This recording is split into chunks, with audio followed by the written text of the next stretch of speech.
Respond ಮಾಡಿದ್ದಾರೆ. ನೀವು ಮಾಧ್ಯಮದಲ್ಲ report ಆಗಿತ್ತು, ಈ ಥರ ಸೇಫ್ಟಿ ಇಶ್ಯೂಸ್ ಆಗಿದೆ, ಆಮೇಲೆ ಪರ್ಮಿಷನ್ ಎಲ್ಲ ತೊಗೊಂಡಿಲ್ಲ ಅಂಥೇಳಿ ಮಾಧ್ಯಮದಲ್ಲಿ ರಿಪೋರ್ಟ್ ಆಗಿತ್ತು. ಅದ್ರ ಮೇಲೆ ನಮ್ಮ ಹೊಸನಗರ ತಹಸೀಲ್ದಾರರು ನೋಟಿಸ್ ಎಲ್ಲ ಇಶ್ಯೂ ಮಾಡಿದ್ರು.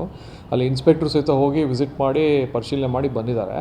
ಆಮೇಲೆ ಪ್ರೊಡಕ್ಷನ್ ಟೀಮಿಂದನೂ ಸಹಿತ ನಮಗೆ ಬಂದು ಎಲ್ಲ ರೀತಿ ಅವ್ರದ್ದು ರೆಕಾರ್ಡ್ಸ್ ಎಲ್ಲ ಪ್ರೊಡ್ಯೂಸ್ ಮಾಡಿದ್ದಾರೆ. ಅಲ್ಲಿ ಲ್ಯಾಂಡ್ KPC ಲ್ಯಾಂಡ್ ಏನೋ ಬರುತ್ತೆ, ಅವರಿಂದನೂ ಪರ್ಮಿಷನ್ ತೊಗೊಂಡಿದ್ದಾರೆ. ಅರಣ್ಯ ಇಲಾಖೆಗೂ ಇಂಟಿಮೇಷನ್ ಮಾಡಿದ್ದಾರೆ. ನಾವು ಅವ್ರಿಗೆ ಹೇಳಿದ್ವಿ, ಈ ಥರ ಯಾವುದೇ ನೀವು ಚಿತ್ರೀಕರಣ ಮುಂದೆ ಮಾಡಬೇಕಾದ್ರೆ ದಯವಿಟ್ಟು ಡಿಸ್ಟ್ರಿಕ್ಟ್ ಅಡ್ಮಿನಿಸ್ಟ್ರೇಷನ್, ಜಿಲ್ಲಾಡಳಿತ ಆಯಿತು ಮತ್ತು ಪೊಲೀಸ್ ಇಲಾಖೆಗೆ ಆಯಿತು, ಅದನ್ನು ಮಾಹಿತಿ ಕೊಡಬೇಕಾಗತ್ತೆ. ಅದನ್ನು ಕೊಟ್ಟು ನೀವು ಮಾಡಿ ಅಂತೇಳಿ ಅವರಿಗೆ ತಿಳಿಸಿದ್ದೀವಿ. ಅದ್ರ ವಿಚಾರ ಅವರು ಎಲ್ಲ ಕಂಪ್ಲೈನ್ಸ್ ಮಾಡಿದ್ದಾರೆ. ಮುಂದೆ ಸಹಿತ ಈ ಥರ ಚಿತ್ರೀಕರಣ ಏನಾದ್ರು ಮಾಡೋದಿತ್ತು ಅಂದರೆ ನಮಗೆ ತಿಳಿಸಿ ಮಾಡ್ತೀವಿ ಅಂತ ಅಶ್ಯೂರೆನ್ಸು ಕೊಟ್ಟಿದ್ದಾರೆ. ಅವ್ರ ಚಿತ್ರೀಕರಣ ಏನಿದೆ ಕಂಟಿನ್ಯೂ ಮಾಡಲಿಕ್ಕೆ ನಾವು ಅವಕಾಶ ಕೊಟ್ಟಿದ್ದೀವಿ. ಇಲ್ಲ, ಆ ಥರದ್ದು ಅವಘಡ ನಡೆದಿರೋದು ಅವರು ಸಹಿತ ಯಾವುದು ಅವಘಡ ನಡೆದಿಲ್ಲ ಅಂತಂದರು. ಮತ್ತು ನಮ್ಮವ್ರು ವಿಸಿಟ್ ಮಾಡಿದಾಗೂ ಸಹಿತ ಆ ಥರದ್ದೇನು ಕಂಡು ಬಂದಿಲ್ಲ. ಅದು ಟೆಂಪ್ರರಿ ಸ್ಟ್ರಕ್ಚರ್ ಏನೋ ಮಾಡ್ಕೊಂಡಿದ್ರಂತೆ, ಅದು ಗಾಳಿಗೆ ಬಿದ್ದಿದೆ. ಬಟ್ ಅಲ್ಲಿ ಏನು ಇಶ್ಯೂ ಏನು ಆಗಿಲ್ಲ, ಯಾರಿಗೂ ಗಾಯ ಆಗೋದಾಯಿತು ಅಥವಾ ಬೇರೆ ಏನು ಸಮಸ್ಯೆ ಆಗಿಲ್ಲ. ಕೊಟ್ಟಿದ್ದೀವಿ, ಅದೇನಿಲ್ಲ. ನಮಗೆ ಚಿತ್ರೀಕರಣ ನಡೀಲಿ, ನಮ್ಮ ಜಿಲ್ಲೆಯಲ್ಲಿ ನಡೆದಷ್ಟು ನಮಗೆ ಒಳ್ಳೆಯದು.